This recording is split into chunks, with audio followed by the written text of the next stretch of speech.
జై శ్రీరామ్. అందరికీ నమస్కారం. వెల్కమ్ టు న్యూస్ అఖండ. నేను మీ కస్తూరి శ్రీధర్. మిత్రులారా, ఈ న్యూస్ చెప్పబోయే ముందు మీకు అందరికి కూడా విజ్ఞప్తి, మన ఛానల్ నిర్వహణకు అలాగే మన ఛానల్ను మరింతగా బలోపేతం చేసుకునేదానికి ఖచ్చితంగా నెలలో ఒకసారి ప్రతి ఒక్కరు కూడా మన ఛానల్కు మీ శక్తి మేర ఆర్థిక సహకారం అందించాలని చెప్పేసి మిమ్మల్ని అందరినీ కూడా కోరుకుంటున్నా. స్క్రీన్ మీద క్యూఆర్ కోడ్ ఉంటుంది, దాని కిందనే వచ్చేసి మన గూగుల్ పే అలాగే పేటిఎం నెంబర్లు ఉంటాయి. ఇంకో విషయం ఏంటంటే మన అకౌంట్ డీటెయిల్స్ వచ్చేసి కామెంట్ బాక్స్ లో ఉంటాయి. మీరు ఏ రూపంలో అయినా కూడా మన ఛానల్ కు ఆర్థిక సహకారాన్ని అందించవచ్చు. ఒకవేళ ఏ విధంగా ప్రయత్నం చేసినా డబ్బులు పంపించడంలో మీకు ఏవైనా ఇబ్బందులు తలెత్తితే అదే నెంబర్ వాట్సాప్ ఉంటుంది, నాకు వాట్సాప్ లో మెసేజ్ అయినా చేయొచ్చు. ప్రతి ఒక్కరు కూడా దయచేసి స్పందించండి. ఇక్కడ ఈ రోజు నేను మీతో ఒక విషయం పంచుకుందాం అనుకుంటున్నా. అదేంటి అంటే చాలా మంది అనుకోవచ్చు, అరే మీకు యూట్యూబ్ లో డబ్బులు వస్తుంది కదా, మళ్ళీ మీరు ఎందుకు డబ్బులు అడుగుతున్నారని చెప్పేసి. మామూలుగా ఈ యూట్యూబ్ గురించి కొంచెం అవగాహన ఉన్న వాళ్ళకి ఈ విషయం తెలిసే ఉంటుంది. మామూలుగా మనకు యూట్యూబ్ లో ఈ నెల చేసిన దానికి డబ్బులు రేపు నెలలో వస్తుంది. అర్థమవుతుందా?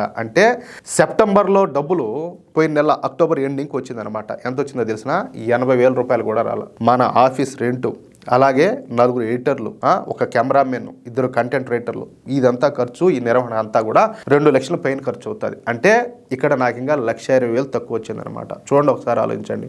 ఈ విధంగా ఆర్థిక కష్టాలను ఎదుర్కొంటా మీకు మనకు న్యూస్ చెప్పడంలో ఎంత రిస్క్ ఉంటుందో, మనం ఎలాంటి న్యూస్ సేకరించి చెప్తున్నామో మీకు అందరూ కూడా బాగా తెలుసు. ఒకవైపు ఆర్థిక కష్టాలను తట్టుకుంటా కూడా ఇలా న్యూస్ అందించాలంటే ఎంత ప్రెజర్ ఉంటుందో ఒకసారి ఆలోచించండి. దయచేసి ప్రతి ఒక్కరు కూడా సహకరించండి. మీ శక్తి మేరకు ఎంత వీలైతే అంత మన ఛానల్కు సపోర్ట్ చేయాలని చెప్పేసి మిమ్మల్ని అందరినీ కూడా కోరుకుంటున్నా. పాకిస్తాన్లో స్టాక్ మార్కెట్లో ఘోరంగా కుప్పగూలిపోతున్నాయి. సరే, అసలు ఎందుకు అక్కడ ఏం జరుగుతుంది అనేది ఈ న్యూస్ ద్వారా చెప్పే ప్రయత్నం చేస్తా, ఓకేనా? సరే, ఇక న్యూస్ విషయానికి వస్తే, ప్రపంచ వ్యాప్తంగా స్టాక్ మార్కెట్లు ప్రస్తుతం ఊహించినటువంటి ఒడిదుడుకులకైతే లోనవుతున్నాయి. ప్రపంచ స్టాక్ మార్కెట్లలో ఎక్కువ భాగం ప్రస్తుతం నష్టాలనే చవిచూస్తున్నాయి. దీనికి కారణం వచ్చేసి అమెరికా అధ్యక్షుడైనటువంటి డొనాల్డ్ ట్రంప్ తీసుకుంటున్నటువంటి కొన్ని నిర్ణయాలేనమాట. ఒక్క భారతదేశం స్టాక్ మార్కెట్లు మాత్రమే ఈ ఊహించినటువంటి పరిస్థితులను తట్టుకుంటున్నాయన్నమాట. మన భారత స్టాక్ మార్కెట్లు మాత్రం స్థిరంగా ఉంటా కొంత లాభాల బాట అయితే పడుతున్నాయి. దీనికి కారణం మన భారతదేశంలో జరుగుతున్నటువంటి అభివృద్ధి. ప్రస్తుతం మన భారతదేశం సరాసరి 7% వృద్ధి రేటును అయితే నమోదు చేస్తా ప్రపంచంలోనే అత్యధికంగా వృద్ధి రేటును నమోదు చేస్తున్నటువంటి దేశాల లిస్టులో మన భారతం మొదటి స్థానంలో ఉండాలి. అంటే ప్రపంచంలోని అన్ని దేశాల వృద్ధి రేటు కంటే మన భారతదేశం వృద్ధి రేటు మాత్రమే అధికంగా ఉండాలి. ఉదాహరణకు చైనా ఉండదు కదా, అది కూడా మన శత్రు దేశమే.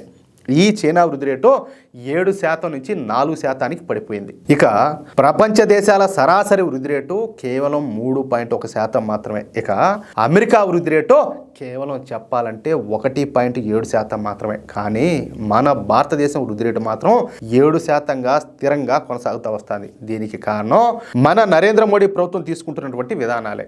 దేశంలో కేంద్ర ప్రభుత్వ స్థాయిలో అవినీతి లేకుండా చేయడం, అలాగే ధరల పెరుగుదలను తగ్గిస్తా దేశంలో ద్రవ్యోల్బణాన్ని అదుపులో ఉంచడం, అలాగే జీఎస్టీ పన్నులను తగ్గించడం, ఆర్థిక సంక్షోభాలను తీసుకురావడం, పెట్టుబడులకు పెద్దపీట వేస్తా ఉండడంతో మన దేశం స్థిరంగా 7% వృద్ధి రేటును నమోదు చేస్తా ముందుకైతే సాగుతాను. కానీ పాకిస్తాన్లో పరిస్థితులు మాత్రం ఆ విధంగా లేవు. పాకిస్తాన్ గురించి మీకు అందరికి కూడా తెలిసిందే. పాకిస్తాన్లో పేరుకు ప్రజాస్వామ్య ప్రభుత్వం ఉన్నప్పటికీ కూడా పాలించేది మాత్రం పాకిస్తాన్ ఆర్మీనే. అర్థమవుతుందా? పాకిస్తాన్లో విధానపరమైనటువంటి నిర్ణయాలు తీసుకునేది, పాకిస్తాన్ బడ్జెట్ను తయారు చేసేది కూడా పాకిస్తాన్ ఆర్మీనే. పాకిస్తాన్లో ప్రజాప్రభుత్వం అనేది కేవలం ఒక ఆట బొమ్మ లాంటిదే. అంతకు మించి దానికి పెద్దగా అధికారాలు కూడా ఏమి ఉండవు. ఉండాదంటే ఉండాది, ఉంటాదంటే ఉంటుంది, అంతే. అందుకే పాకిస్తాన్ మొత్తం మీద పాకిస్తాన్లో శక్తివంతమైన వ్యవస్థ ఏదైనా ఉండాలి అంటే అది ఒక పాకిస్తాన్ ఆర్మీ మాత్రమే.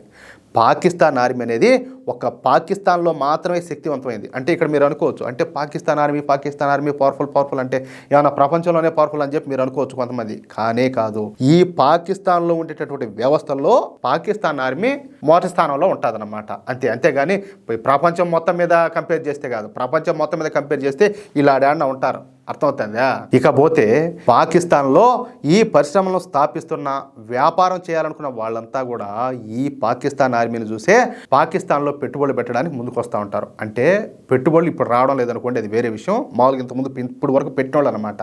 సహజంగా పాకిస్తాన్లో పెట్టుబడులు పెట్టేది అరబ్ షేక్లే. అర్థమవుతుందా? అరబ్ షేక్లే ఈ పాక్ ఆర్మీని చూసుకొని ఈ పాకిస్తాన్లో 100 కోట్ల రూపాయల పెట్టుబడులు అయితే పెడతా ఉంటారు. కానీ ఈ మధ్య పరిస్థితులన్నీ కూడా తారుమారైపోయినాయి.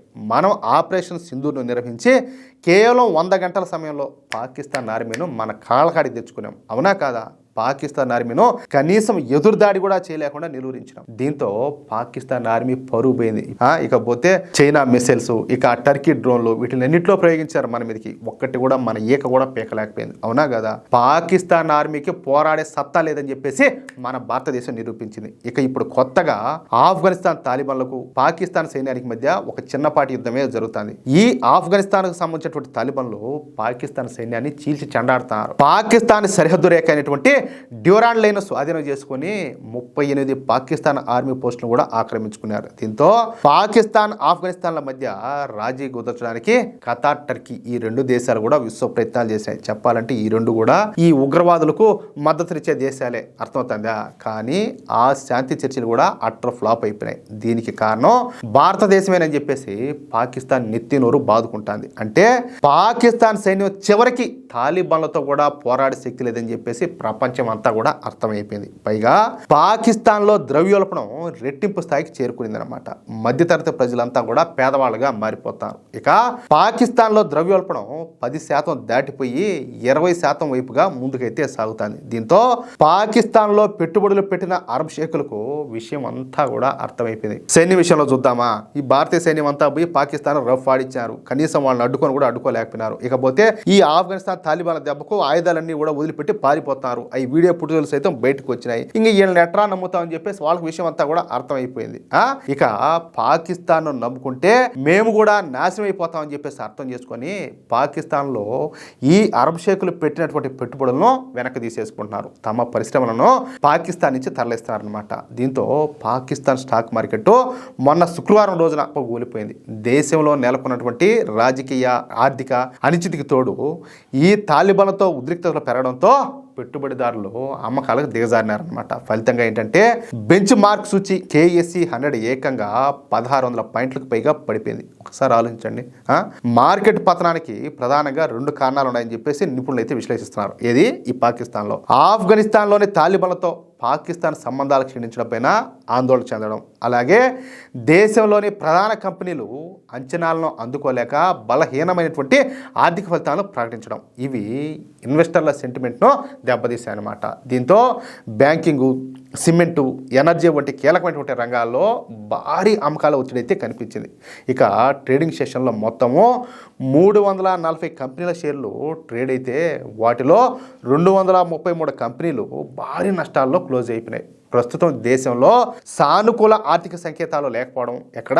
పాకిస్తాన్లో. అలాగే రాజకీయ అస్థిరత కొనసాగుతూ ఉండడంతో కొత్తగా పెట్టుబడులు పెట్టేందుకు ఇన్వెస్టర్లు ఎవరు కూడా ముందుకు రావడంలే, అందరూ కూడా వెనకాడుతున్నారని చెప్పేసి విశ్లేషకులు అయితే చెప్తారు. పాకిస్తాన్ ప్రభుత్వం వెంటనే విధానపరమైనటువంటి స్థిరత్వం తీసుకొని వచ్చి మార్కెట్లో నమ్మకాన్ని పునరుద్ధరించాలని చెప్పేసి వాళ్ళంతా కూడా సలహాలు ఇస్తారనమాట. ఇదేమన్నా సాధ్యమయ్యే పనేనా? సాధ్యమయ్యే పనే కాదు. పాకిస్తాన్లో స్పష్టమైనటువంటి ఆర్థిక దిశానిర్దేశం వెలువడేంత వరకు, అలాగే ఆఫ్ఘనిస్తాన్, భారతదేశాల్లో ఉద్రిక్తతలు తగ్గే వరకు మార్కెట్లో ఈ అస్థిరత అయితే కొనసాగే అవకాశం ఉండదని చెప్పేసి ఈ పాకిస్తాన్లో ఉన్నటువంటి విశ్లేషకులు పాకిస్తాన్ ఆర్మీని హెచ్చరిస్తారంట. అంటే ఏ విధంగా చూసినా పాకిస్తాన్ దివాళా తీయడం ఖాయంగా కనపడుతుంది. ఇక పాకిస్తాన్ను ఆ దేవుడు కూడా కాపాడలేడనే విషయం స్పష్టం. అది కథ అయితే. ఏమంటారా మిత్రులారా? ఇప్పుడు వాళ్ళు ఏం చేస్తున్నారు దేశం బాగుపడడానికి? ప్రధానంగా మనకు కనపడుతుంది ఏంటంటే ఎంతసేపటికి ఈ ఉగ్రవాద సంస్థలను పెంచి పోషించడం తప్పితే దేశం బాగుపడడానికి వాళ్ళు ఎటువంటి నిర్ణయాలు తీసుకుంటున్నారు? ఏమన్నా కనిపిస్తున్నాయా? ఏం లేదు. అలాంటిది ఆ దేశం ఎట్లా బాగుపడుతుంది? ఎట్లా బాగుపడుతుంది? పైగా మత పిచ్చి, ఉగ్రవాదం. కాబట్టి ఆ దేశం సర్వనాశనం అయిపోతుంది, అవుతుంది కూడా. అది మనం చూస్తాం. లేకపోతే అటువంటి ఆలోచనలతో ఉండేవాడు ఎవడు కూడా బాగుపడ్డా. అది ఒక మనిషి అయినా, అది ఒక వ్యవస్థ అయినా, ఒక దేశమైనా, ఎవరైనా సరే. అవునా కదా మిత్రులారా? ఈ న్యూస్ కనుక మీకు నచ్చినట్లయితే ఖచ్చితంగా ఈ న్యూస్ నలుగురికి షేర్ చేయండి. అలాగే ప్రతి ఒక్కరు కూడా మీ యొక్క అమూల్యమైనటువంటి అభిప్రాయాలను కామెంట్ రూపంలో తెలియజేయండి. ఇంకో విషయం ఏంటంటే, ఇంతవరకు మీరు గనక మన ఛానల్ను సబ్స్క్రైబ్ చేసుకున్నట్లయితే ప్రతి ఒక్కరు కూడా మన ఛానల్ను సబ్స్క్రైబ్ చేసుకోండి, సపోర్ట్ చేయండి ప్లీజ్. జై శ్రీరామ్, జై హింద్.